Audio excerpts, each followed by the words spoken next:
I know what you were thinking. You were thinking, how can I become a member of the Church of the Flying Spaghetti Monster? What can I do in this life to take upon me the name of the only true and living God of this earth? What can I do now that I know the truthfulness? Well, my friends, in thinking that, you have now graduated from a human, a sleeping human, to an awake human, a Pastafarian. You've done it. Congratulations.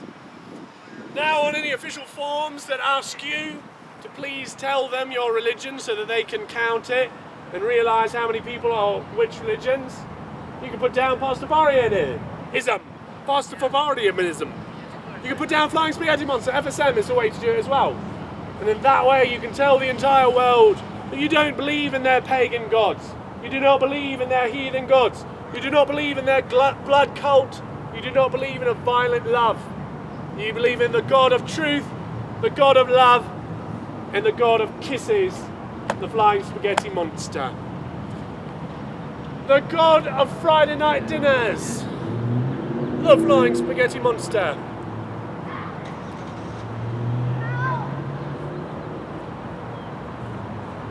You alright? She's got it. Let's go back to the subject that I was touching upon previously, that God can in fact be proved or disprove it. I can do either one. It's totally up to you. Which would you like me to do? Would you like me to prove my God? Or would you like me to disprove yours? It's totally up to you. I suggest you start with yours, go from there, take some time to have a good hard look, your imaginary friend, see if he actually is benefiting your life, see if he is actually helping you to see this world as it really is. These are the things that you can expect from the Flying Spaghetti Monster. You can expect him to remove the lenses from over your eyes.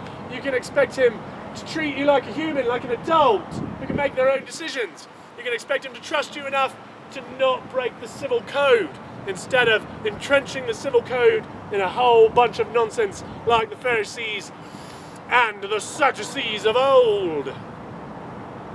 Building up a hedge around the law, just like the Pharisees. Do you enable your God's abuse? Does your God abuse your brothers and sisters?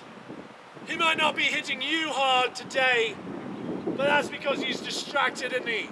Beating up your sisters, taking away their rights, stealing your children, bringing them into the fold, into his flock, bringing them under his control. He's too distracted, colonizing and preaching and destroying the other gods, waging his holy war.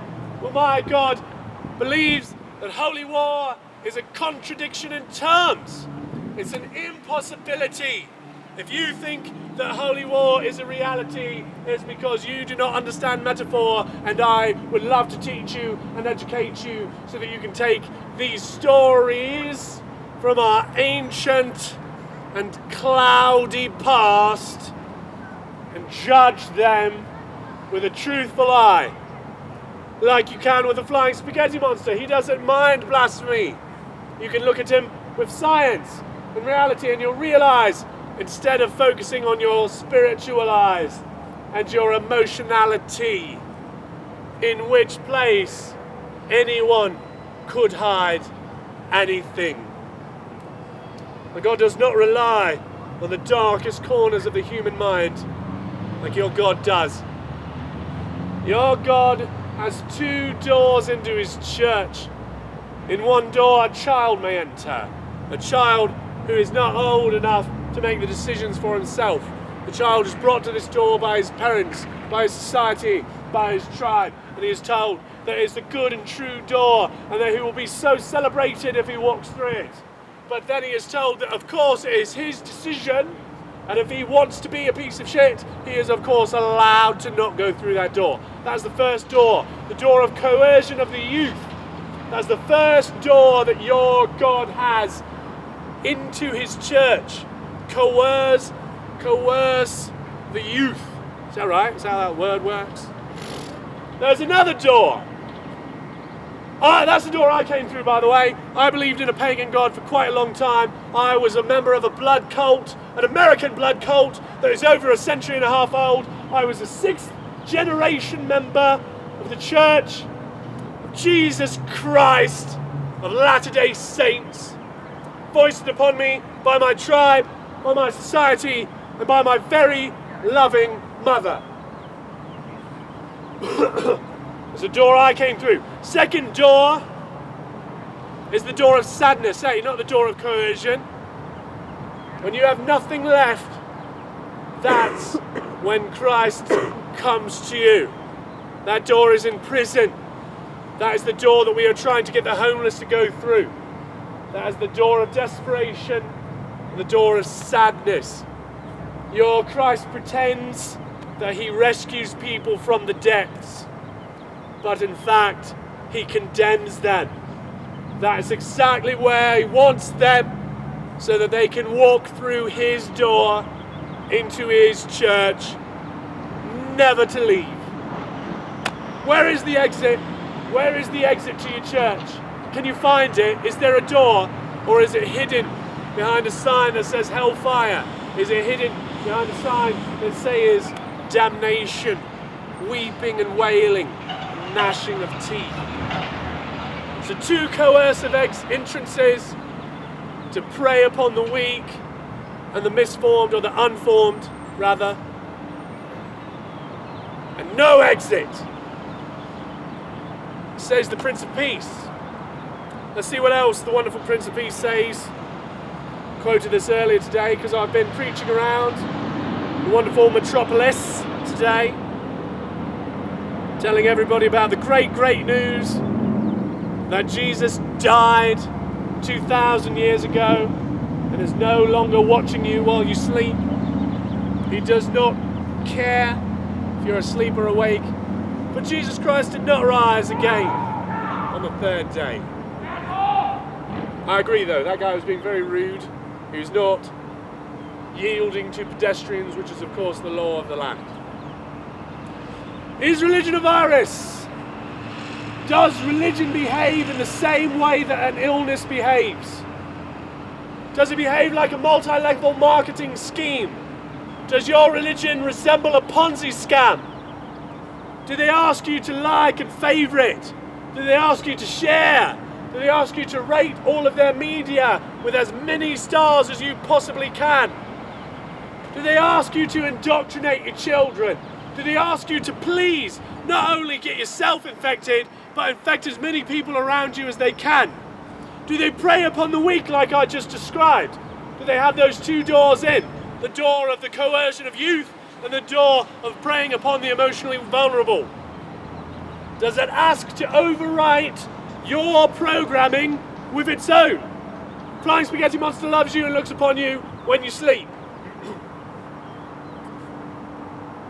Again, do they ask you to take the programming that you have selected quite consciously every day of your life and overwrite it with their programming?